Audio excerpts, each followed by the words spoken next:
कि third class की जंजीरें अक्सर खराब होती हैं, पर ऐसा होने पर मंसूबा चौपट हो सकता था। तो शचीन्द्र नाथ बख्शी, राजेंद्र नाथ लाहिड़ी और अशफाक उल्लाह खां सेकंड क्लास में चढ़े। इस टुकड़ी की अगुवाई अशफाक कर रहे थे। अशफाक की पैदाइश बिस्मिल ही की तरह सन 1900 में शाहजहांपुर में हुई।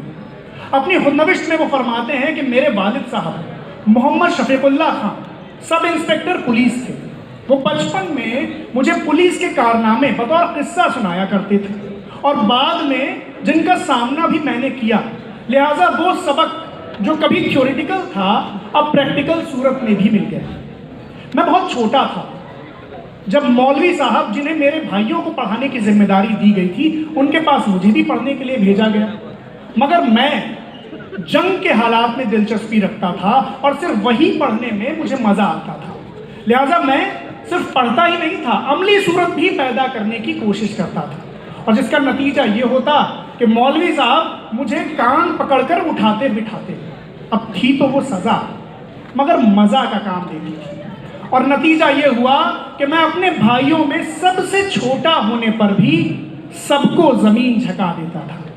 और चूंकि मैं बचपन से ही मार्शल स्पिरिट लिए हुए पैदा हुआ था, इसलिए मेले से अगर मुझे कुछ लाने का शौक था तो वो थी तीन की तलवार। एक दफ़ा मैंने अपने वालिद साहब से कहा, मियाँ आप मुझे एक तलवार ला दें मेले से। उन्होंने फरमाया, बेटा तुम छोटे हो, तुमसे कोई छीन लेगा, बड़े हो जाओ फिर ला दूंगा। मैंने उनसे कहा, आप सोने की तलवार ना लाइएगा, चांदी की ना लाइएगा, लोहे की ला दें तो कोई नहीं छीनेगा। और 1918 में जब मैं 7वें दर्जे में पढ़ता था, मेरे स्कूल में मैनपुरी कॉन्स्पिरेसी केस का एक अक्टूबर शिनाख्त की गरज से लाया गया। उसने 10वें दर्जे से राजा राम भारती को गिरफ्तार करवा दिया। इस पर मेरे एक साथी ने मुझे अलग ले जाकर कहा, राजा राम न डाकू था न कातिल, एक खुफिया सोसाइटी का मेंबर था। इस पर मैंने उससे कहा, अबे तुम भी मालूम होते हो, तुम्हें भी पकड़वा दूंगा। उसने जवाब दिया कि मैं देश की खातिर अपनी जान लुटाने को तैयार हूँ। उसने कुछ ऐसी तर्ज से ये बात कही कि मैं उसको जिंदगी भर न भूला। और उसके बाद अगले साल जब मैं 8वें दर्जे में आया तो मेरे कोर्स में अंग्रेजी में 2 सबक थे। एक तो वो सबक जिसमें होरेशस का किस्सा था, जिसमें उसके मुल्क पर जब दुश्मन ने चढ़ाई की तो उसने एक तकरीर दी थी, और दूसरी सर वॉल्टर स्कॉट की लिखी हुई नज़्म वतनी मोहब्बत। इन 2 सबक का मेरी ज़िंदगी पर वो असर हुआ कि मुझे हुब्बुल वतनी के प्लेटफॉर्म पर लाने वाली, मेरे दिल में देशभक्ति की शमा जलाने वाले यही 2 सबक थे। और इसके बाद मेरे मास्टर साहब ने मुझे एक किताब दी कि जिसका उन्वान था दुनिया भर के मुहिब्बान वतन, यानी पैट्रियट्स ऑफ द वर्ल्ड। जब ये किताब मैंने पढ़ी तो मेरे दिल पर यह इंप्रेशन गहरा हुआ कि वतन पर जो मर मिटा उसने जिंदगी जावेद पाई।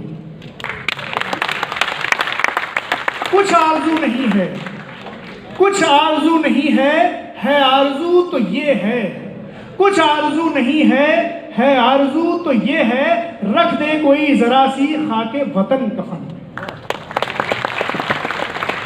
8 डाउन पैसेंजर अब काकोरी स्टेशन पर आकर रुकी तो सारे के सारे उसमें सवार हो गए।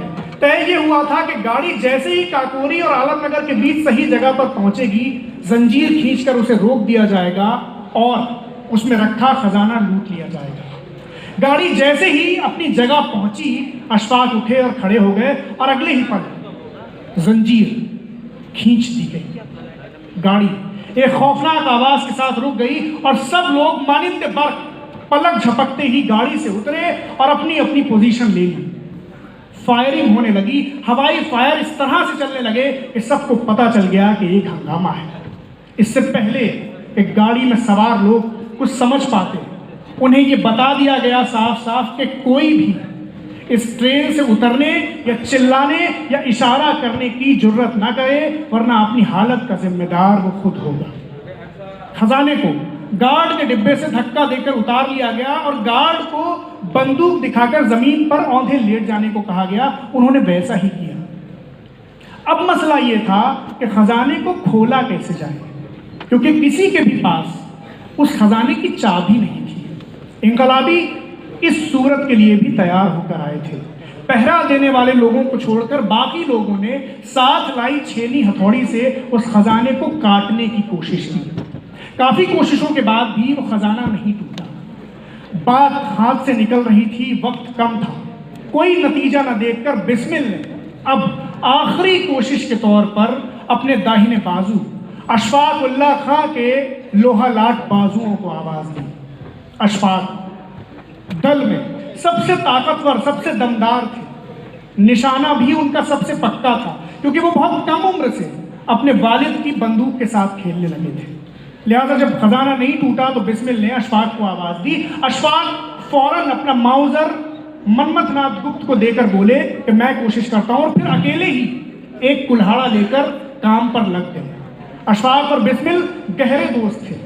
इनकी इस मिसाली दोस्ती के चर्चे हिंदुस्तान में चारों तरफ थे, और 1924 के हिंदू मुस्लिम दंगों में दोनों दोस्तों ने मिलकर एक मुश्तरका जुलूस हिंदू मुसलमान का शाहजहांपुर में निकाला।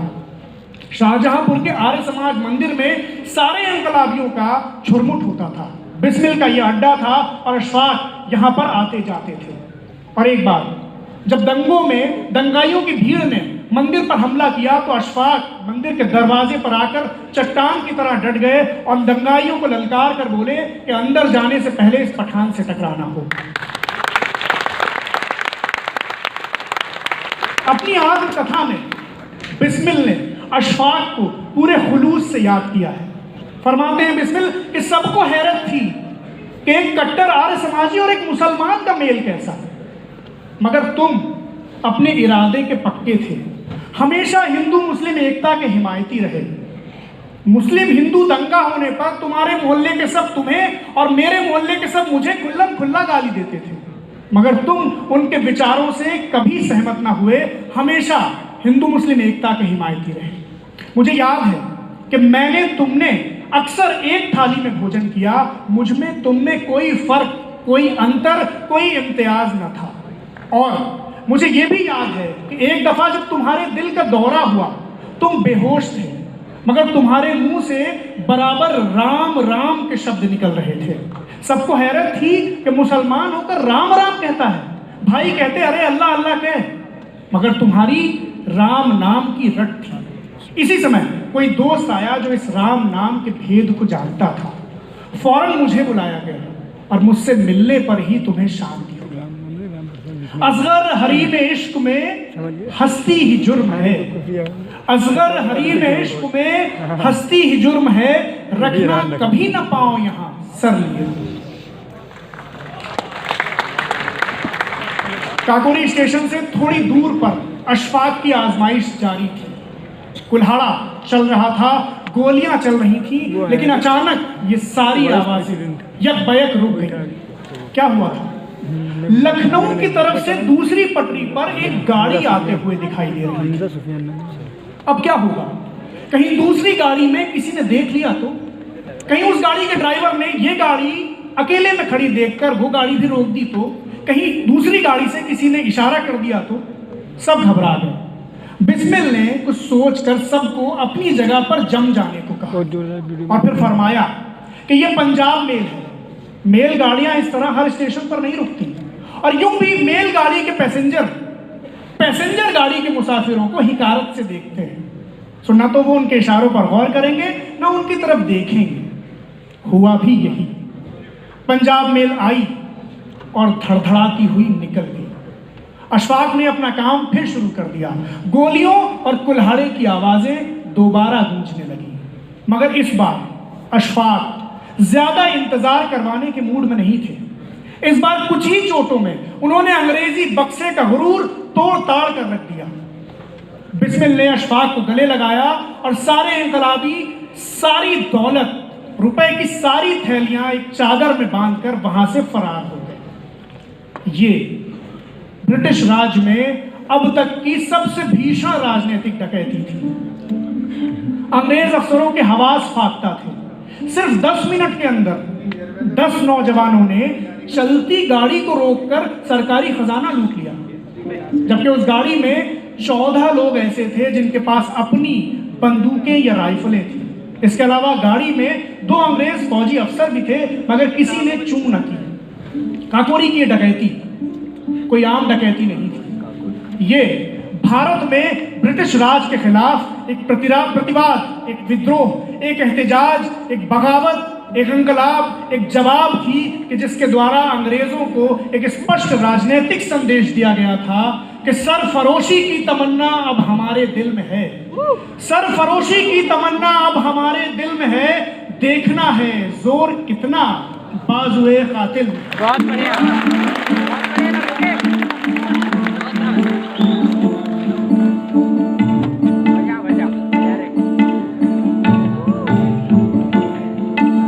सरफरोशी की तमन्ना अब हमारे दिल में है,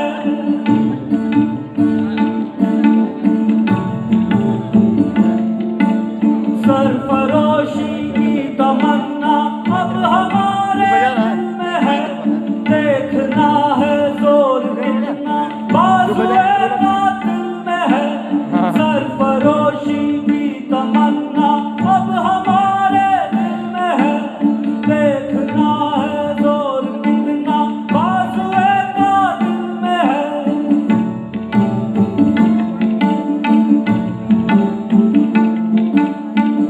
रवेरा है मोहब्बत रहन जाना राह में, रवेरा है मोहब्बत रहन जाना राह में, लज्जते सहरान वर्दी दूरिए मंजिल में है, लज्जते सहरान वर्दी दूरिए मंजिल में है, वक्त आने पर बता देंगे तुझे आसमां,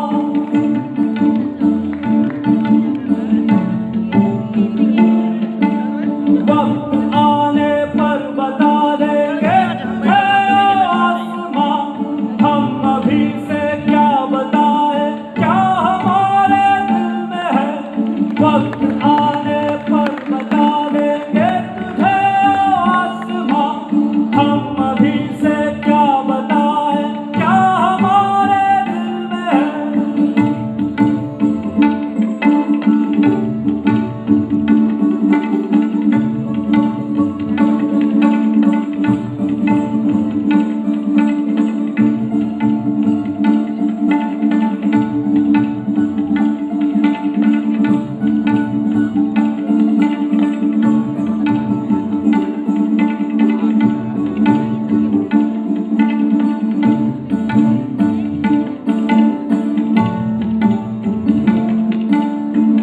शहीदे मुल्क मिल्लत तेरे जज्बों के निसार, शहीदे मुल्क मिल्लत तेरे जज्बों के निसार, तेरी कुर्बानी का चर्चा गैर की महफिल में है, शहीदे मुल्क मिल्लत तेरे जज्बों के निसार, तेरी कुर्बानी का चर्चा गैर की महफिल में है, अब न अगले वलवले हैं और न अरमानों की भीड़,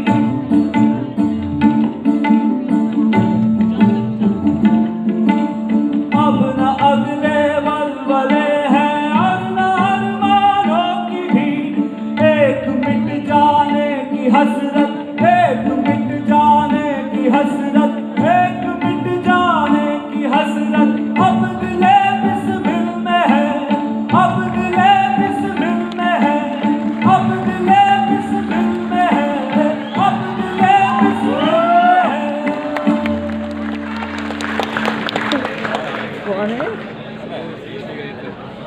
काकोरी एक्शन की भूमिका की तमहीद असहयोग आंदोलन के तुरंत बाद लिखी जाने लगी। रामप्रसाद बिस्मिल जब मैनपुरी कांड के बाद वापस आए तो तुरंत ही वो HRA हिंदुस्तान रिपब्लिकन एसोसिएशन में शामिल हुए और उसके तुरंत बाद 28 से 31 जनवरी 1925 के बीच पूरे हिंदुस्तान में एक पर्चा बांटा गया रिवॉल्यूशनरी नाम से, जिसे शशीन्द्रनाथ सान्याल ने लिखा था, जिसमें हथियारबंद क्रांति के द्वारा भारत को आज़ादी दिलवाने की बात कही गई थी। तो पूरे हिंदुस्तान में जब ये पर्चा एक साथ बांटा गया तो अंग्रेज हैरान थे कि इस तरह का बागी पर्चा एक साथ कैसे बांटा। इसमें से पर्चे की तफसील वीडियो की काट सारी नहीं सकते हो, जिम्मेदारी छोटी क्लिप नहीं बना इन्हीं दो सकते। दोस्तों, अशफाक और बिस्मिल, तो जो अभी इन पढ़ा दोनों रहा था ना दोस्तों उसको के काट देना मजहब भले ही अलग अलग थे, लेकिन इनके ख्वाबों का हिंदुस्तान बिल्कुल एक जैसा था।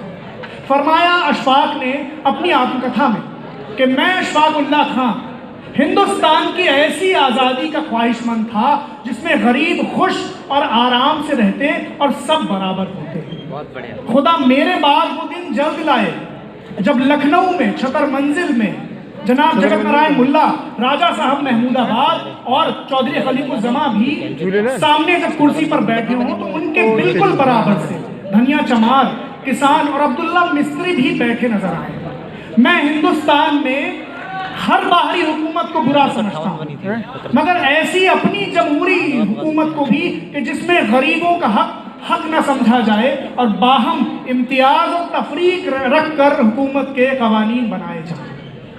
ये देखिए हाजरीन, ये अशफाक ने उस जमाने में उस हुकूमत के लिए कहा था। आज के जो हालात हैं वो आपके पेश नजर हैं। फरमाया बिस्मिल ने अपनी आत्मकथा में कि जिस मुल्क में 6 करोड़ लोग अछूत समझे जाते हों उसको आजाद बनने का अधिकार ही क्या है। इसके बाद मैं हिंदुस्तान की ऐसी आजादी चाहता हूँ जिसमें अछूतों के लिए शिक्षा का बराबर इंतजाम हो और उन्हें सामाजिक अधिकारों में बराबरी मिले।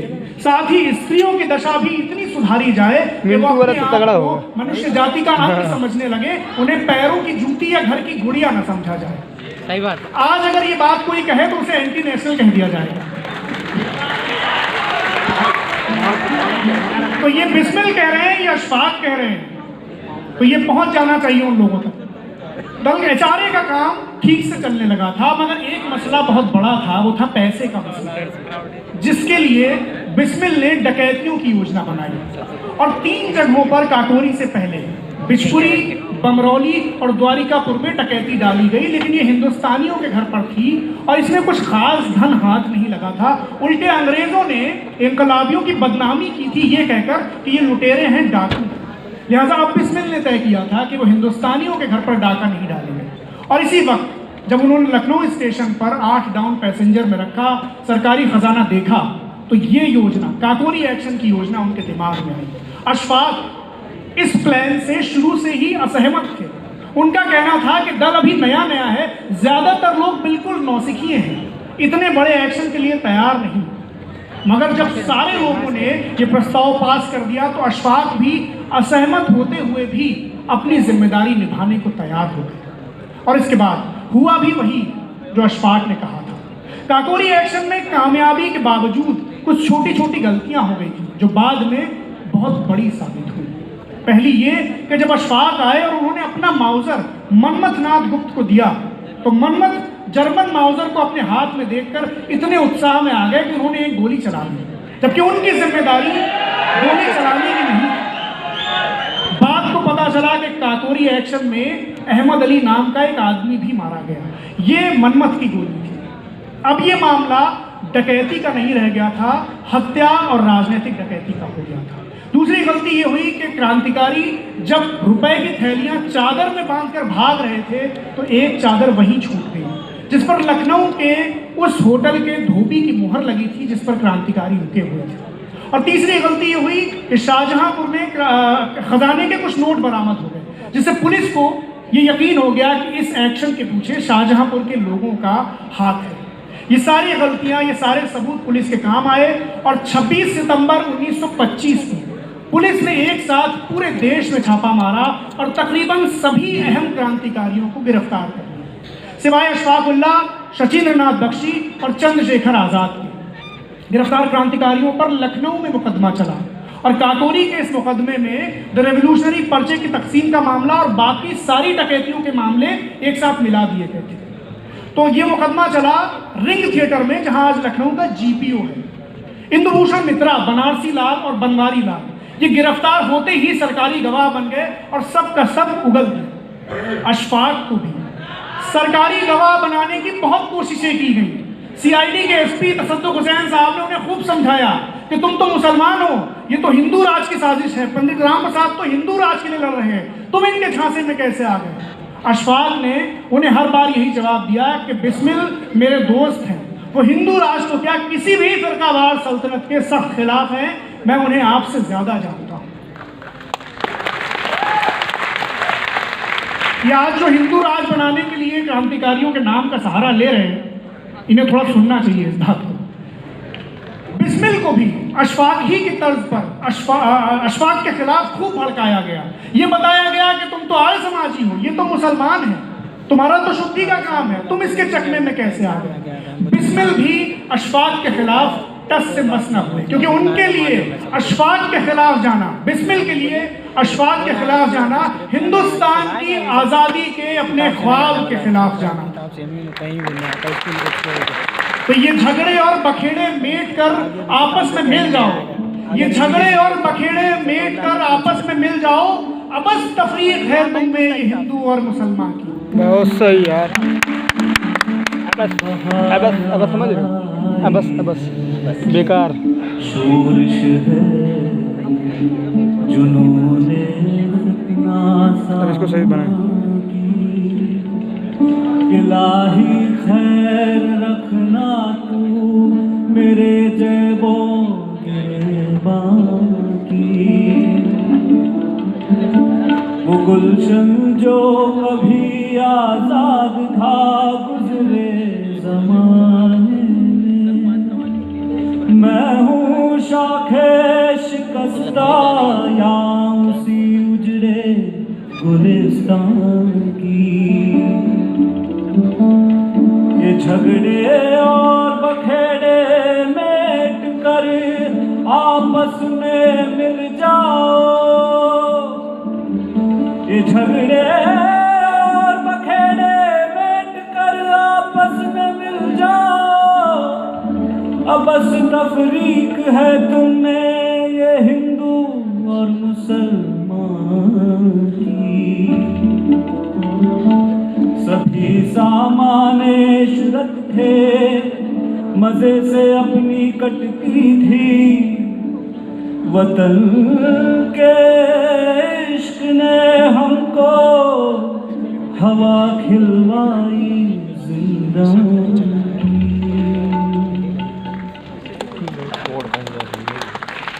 बैटरी गई 20 हो गई। जेल में सरकार ने क्रांतिकारियों के लिए लाख मुसीबतें पैदा की थी। वो थे तो राजनीतिक कैदी, मगर उन्हें आम कैदियों जैसे अधिकार भी नहीं थे। ना वो अपनी इच्छा से, अपनी ख्वाहिश से वकील कर सकते थे, ना किसी से मिल सकते थे, ना उनके पढ़ने लिखने का कुछ इंतजाम था। जेल में उनके लिए कोई डॉक्टर नहीं था।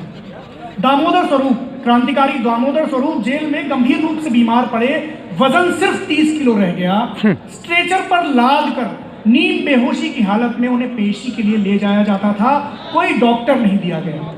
ठाकुर रोशन सिंह, उनके पिता का इंतकाल उनके जेल में रहते ही हो गया, मगर उन्हें उनके घर वालों से नहीं मिलने दिया गया। इन सारे मसाइल के एहतजाज में क्रांतिकारियों ने जेल में भूख हड़ताल शुरू की, और काकोरी के इन इनकलाबियों की हड़ताल से तहरीक बाद में भगत सिंह ने दी, जब वो लाहौर जेल में। तो 1 महीने की जेल हड़ताल के बाद ये नतीजा निकला कि सरकार झुकी और समझौता किया, और मनमथनाथ गुप्त इस भूख हड़ताल के आलम में भी सबको हंसाते थे। उनके जज्बे में कोई कमी नहीं रह गई। वो खाने की बातें करते, लजीज खानों की बातें करते और सबको छेड़ते, और अगर किसी ने उनको मना किया तो कहते अबे जब भूखों ही मरना है तो खाने की बातें करते हुए क्यों ना। जेल सरकार ने क्रांतिकारियों के खिलाफ वकील किया था पंडित जगत नारायण मुल्ला को, और उनके साथ, क्रांतिकारियों के साथ उनकी पैरवी कर रहे थे मोहनलाल सक्सेना, कृपाशंकर हजेला और चंद्र भानुगुप्त। तो अशफाक ने हजेला साहब को अपना वकील चुना था। तो जब हजेला साहब को अशफाक ने अपना वकील चुना तो उनके तमाम रिश्तेदारों ने उन्हें बहुत समझाया कि वो हजेला साहब को छोड़कर किसी मुसलमान को अपना वकील चुन ले, मगर अशफाक ने साफ साफ जवाब दिया कि इससे ज़्यादा ख़राब सोच और कुछ नहीं हो सकती कि एक मुसलमान को सिर्फ हिंदू पर भरोसा करना चाहिए और एक हिंदू को सिर्फ मुसलमान पर। यही सोच हमारी आज़ादी के दुश्मन है। मुझे अपने वकील पर पूरा भरोसा है। जेल में क्रांतिकारियों के लिए तमाम मुसीबतें थी, मगर वो जियाले इन सब से बेपरवाह अपनी मस्ती में मस्त रहे। जितने त्योहार मुकदमे के दौरान पड़े सब मिलकर मनाए गए, खास तौर पर बसंत और होली। बसंत के दिन सबने मिलकर एक गाना भी लिखा जो बाद में बहुत मशहूर हुआ। और इसी सबने मिलकर अछूतोद्धार पर एक नाटक जेल में खेला जिसमें पंडित राम प्रसाद बिस्मिल ने कल्लू चमार का रोल निभाया, जिसमें बाद में सबने खूब डांस किया, खूब नाचे और लहक कर कितना ज्यादा रन बनाना तो बीबीसी हो रहा है। यही दिन आई है सूरजवाना, जिस दिन स्वराज्य होगा ना उस दिन बताएंगे। कितना बना 147 और 25 147 25 ठीक है भाई बन जाएगा।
काकोरी के इस मुकदमे में सारे क्रांतिकारियों को लॉरियों में भरकर पेशी के लिए ले जाया ऐसे जैसे हम रखे थे ना यहाँ ऐसे रख के तो ये सारा ऐसे रख के पकड़ोगे हिलेगा नहीं।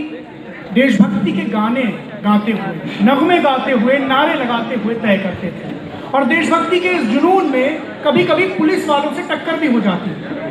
तो एक दफा एक अकड़बेग सूबेदार साहब आए, सबने पेशी के बाद गाना गाते हुए चलना शुरू किया। वो पीछे से चिल्लाए, अबे सीधे सीधे चल, ये नौटंकी यहाँ नहीं होगी। किसी ने ध्यान भी ना दिया। आगे आगे राजेंद्र नाथ लाहिड़ी चल रहे थे। ये सूबेदार साहब गए और उनका गिरेबान पकड़ लिया। अरे बस यही गजब हो गया, राजेंद्र ने घूम कर एक जोरदार तमाचा सूबेदार साहब के मुंह पर दिया। एक हंगामा हो गया और जैसे तैसे मामला रफा दफा हुआ और इसके बाद कोई ऐना बैना सूबेदार कभी क्रांतिकारियों के साथ नहीं भेजा। अशफाक इसके खिलाफ बहुत ही खुशमिजाज थे और जेल में उनकी खुशमिजाजी और बढ़ गई। एक बार उन्हें अपनी कोर्ट में पंडित जगत नारायण मुल्ला दिखाई दिए जो कि लिबरल पार्टी के मेंबर थे। अशफाक ने उन्हें जब देखा तो फौरन एक शेर पढ़ा कि चलो चलो यारो रिंग थिएटर दिखाएं तुमको वहां पे लिबरल, चलो चलो यारो रिंग थिएटर दिखाएं तुमको वहां पे लिबरल, जो चंद टुकड़ों पे सीमो जर के नया तमाशा दिखा रहे हैं। मुल्ला साहब समझ गए कि ये शेर उन्हीं के लिए, फौरन वहां से खिसक गए। कुछ ऐसा ही मिजाज, ऐसे ही तेवर उनके दोस्त बिस्मिल के भी थे। बिस्मिल की खुशमिजाजी भी उनकी शायराना जहानत भी हमेशा कायम रही। और एक दफ़ा सैयद ऐनुद्दीन साहब जो स्पेशल मजिस्ट्रेट थे और जिन्हें सब मीठी छुरी कहते थे, क्योंकि शक्ल तो उनकी बड़ी भोली भाली थी, बातें तो वो बड़ी मीठी मीठी करते थे, मगर अपने फैसले में उन्होंने उन लोगों को भी सेशन कोर्ट भेज दिया था कि जिनके खिलाफ मामला बेहद कमजोर था। तो जब बिस्मिल ने यह फैसला सुना तो फिलबदी एक शेर कहा कि तुझसे मिलकर ए बुते बेपीर, तुझसे मिलकर ए बुते बेपीर ये उद्दा खुला कि भोली भाली शक्ल वाले होते हैं जल्लाद भी।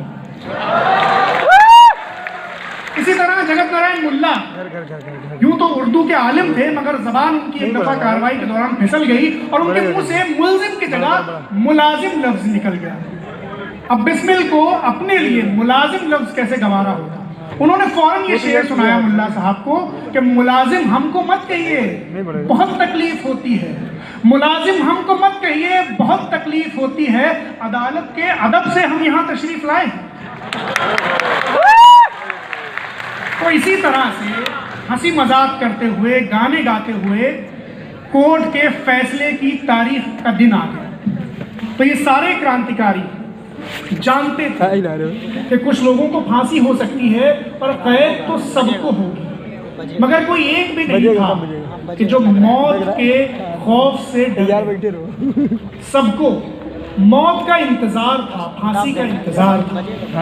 तो 6 अप्रैल 1927 फैसले का दिन था। उससे एक दिन पहले 5 अप्रैल 1927 को लखनऊ जेल में 11 नंबर बैरक में एक बड़ी दिलचस्प बैठक हुई। सारे क्रांतिकारियों ने अपनी एक नकली अदालत बनाई, एक नाटक खेला गया जिसमें रामकृष्ण खत्री को जज बनाया गया और सारे क्रांतिकारियों के जुर्मों का हवाला देते हुए उनसे सजा सुनाने को कहा गया। तो पहला नंबर पंडित राम प्रसाद बिस्मिल का आया।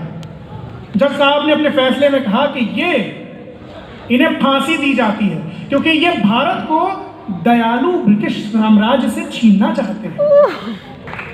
दूसरा नंबर शचीन्द्रनाथ सान्याल का आया। उन पर आरोप यह था कि रेवोल्यूशनरी पर्चे से पता चलता है कि इन्होंने शोषण मुक्त समाज का भयंकर सपना देखा। बताइए, इससे भयंकर सपना कुछ और हो सकता है?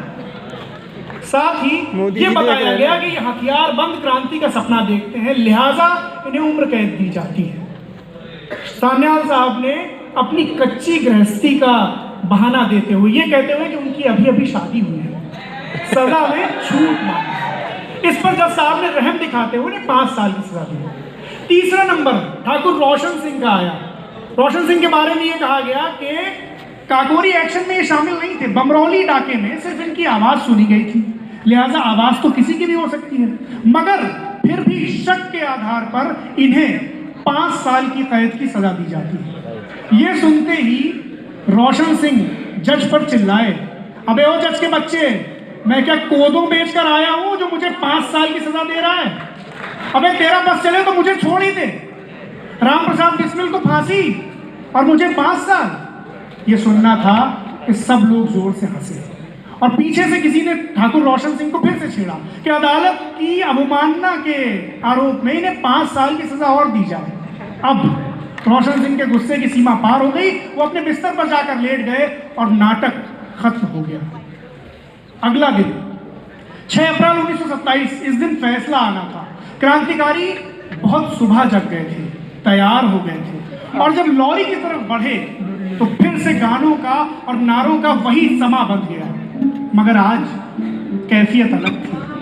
आज बदन पर काबू नहीं रह गया था, लहू में जुगनू दौड़ रहे थे, बदन में सिहरन हो रही थी, झुरझुरी हो रही थी।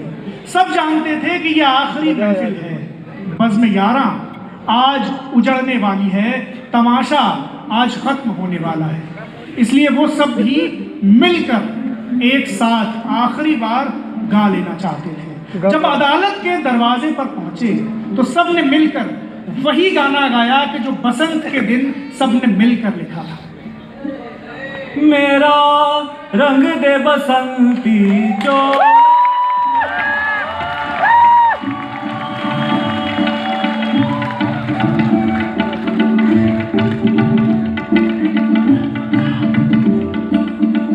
मेरा रंग दे बसंती चोला, मेरा रंग दे बसंती चोला,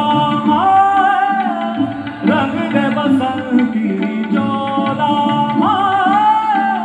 रंग दे बसंती चोला।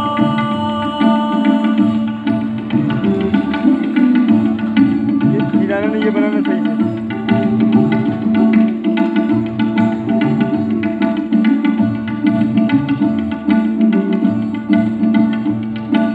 यही रंग है हिम्मत का और यही रंग कुर्बानी का,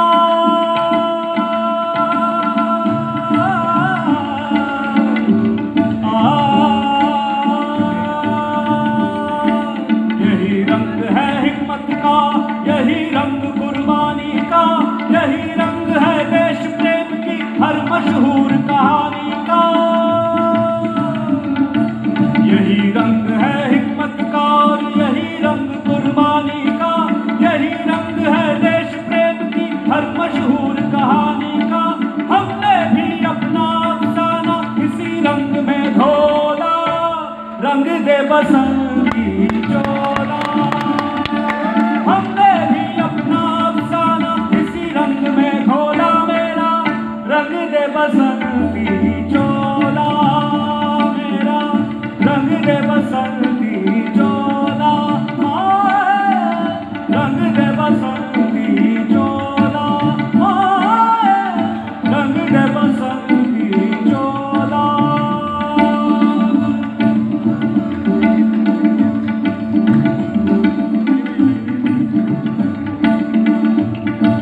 सुनो सुनो सुनो सुनो सुनो सुनो सुनो सुनो सुनो सुनो ए भारत वालों, सुनो सुनो ए भारत वालों, देश ने तुम्हें पुकारा है। सुनो सुनो ए भारत वालों, देश ने तुम्हें पुकारा है। कोई जो कहे फिरंग से, है कोई जो कहे फिरंग से, हिंदुस्तान हमारा है, हिंदुस्तान हमारा है। सुनो सुनो है भारत वालों, देश ने तुम्हें पुकारा है। कोई जो कहे फिरंग से, हिंदुस्तान हमारा है। जिसमें भी गैरत की यारो, जिसमें भी गैरत की यारो, उसका दिल ये बोला, मेरा रंग दे बसंती चोला, मेरा रंग दे बसंती चोला। जिसमें भी गैरत की यारो, उसका दिल ये बोला। अरे जान लुटाकर बोला, गोली खाकर बोला, आगे आकर बोला, डार पे जाकर बोला, वो चिल्ला कर बोला, हाथ बढ़ाकर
काकोरी के ऐतिहासिक मुकदमे का फैसला आ गया है। राम प्रसाद बिस्मिल, राजेंद्र नाथ लाहिड़ी और ठाकुर रोशन सिंह को फांसी और बाकी लोगों को लंबी लंबी कैद। सप्लीमेंट्री केस में अशफाक उल्लाह खां को फांसी हुई और सचिंद्र नाथ बख्शी को उम्र कैद। और उसी रात क्रांतिकारी अलग अलग जेलों में बांट दिए गए। राम प्रसाद बिस्मिल को गोरखपुर जेल, अशफाक उल्लाह खां को फैजाबाद जेल, ठाकुर रोशन सिंह को इलाहाबाद जेल और राजेंद्र नाथ लाहिड़ी को गोंडा जेल भेज दिया गया। रोशन सिंह को फांसी की उम्मीद किसी ने नहीं की थी क्योंकि उनके खिलाफ मामला बेहद कमजोर था। इसीलिए जब उनको फांसी सुनाई गई तो सारे लोग सन्न रह गए। मगर जब रोशन सिंह को यह पता चला कि उन्हें भी फांसी हुई है तो वो लहक कर राम प्रसाद बिस्मिल को देखकर बोले, क्यों पंडित, अकेले ही सारे मजे लूटना चाहते थे? और इसके बाद रात वाली अदालत के जज रामकृष्ण खत्री को घूर कर कहा, देखा? तो उसी दिन क्रांतिकारी अलग अलग जेलों में भेज दिए गए। सजा के खिलाफ अपीलें हुई, मगर ये ऐसी अपील थी कि जिसके जवाब में फांसी कायम रही और कैद बढ़ा दी।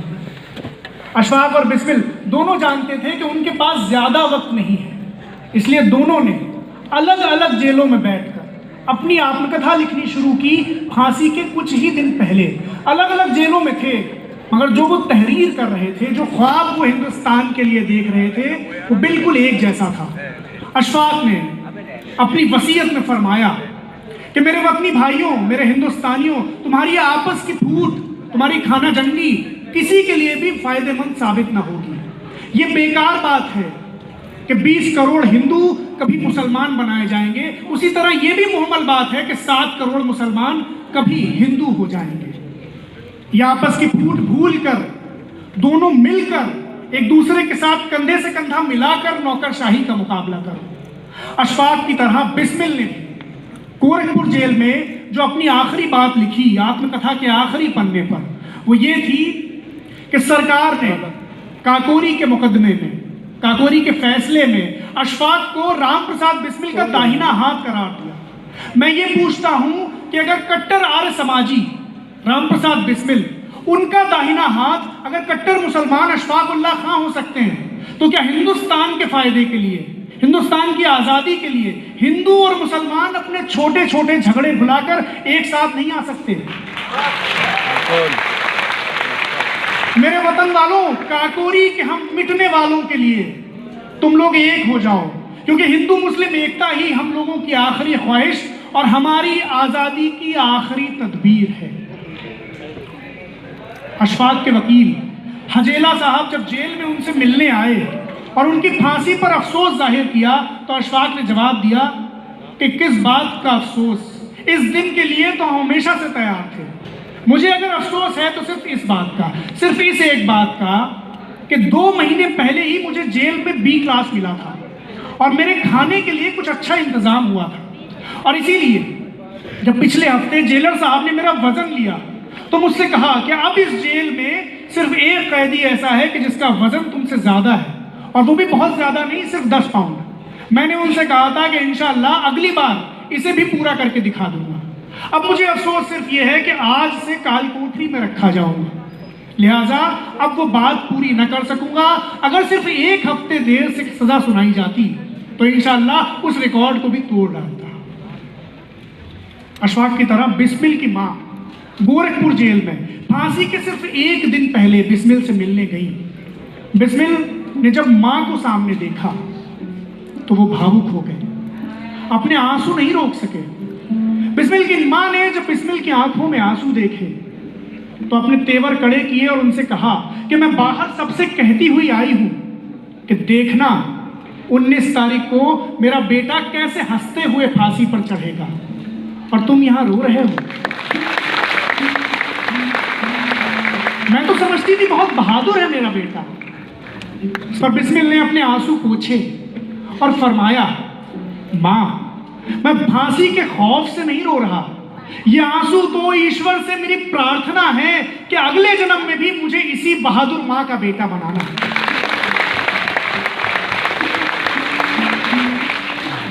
19 दिसंबर 1927 शहादत का दिन, क़यामत का दिन।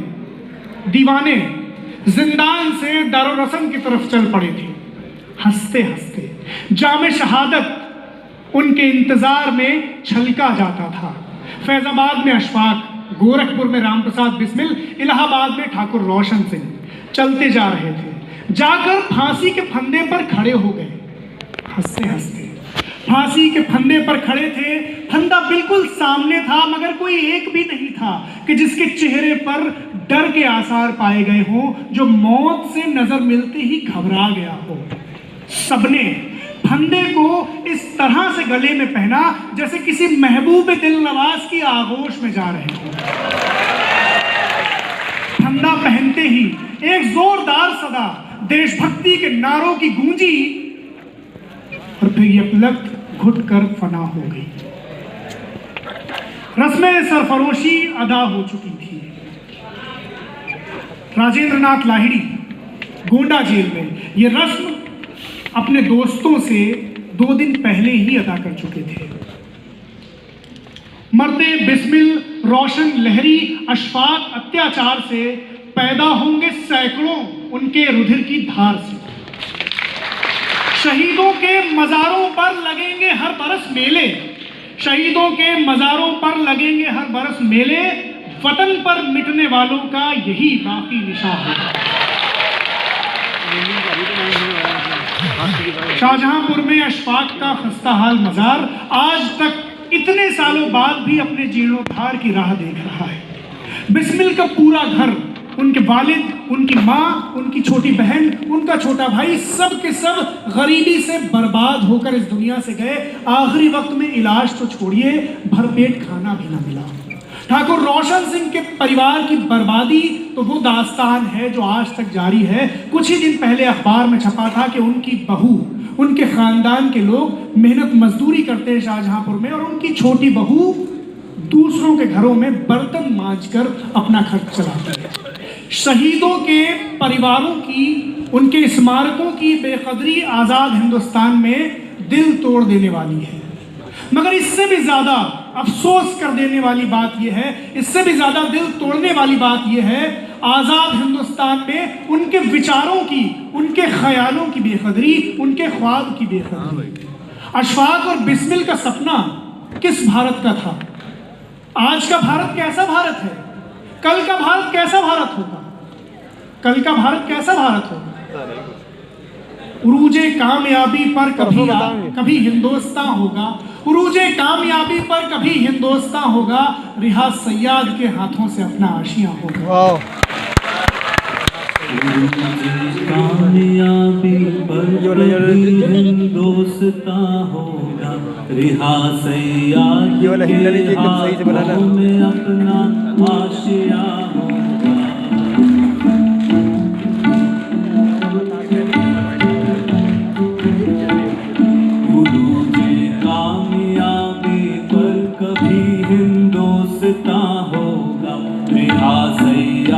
के हाथों से अपना आशियां होगा। जुदा मत हो मेरे पहलू से, दर्दे वतन हर किस न जाने। बाद मुर्दन मैं कहा और तू कहाँ होगा। वतन की आबरू का पास देखे कौन करता है, सुना है आज मकतल में हमारा इम्तिहान होगा। वतन की आबरू का पास देखे कौन करता है, सुना है आज मकतल में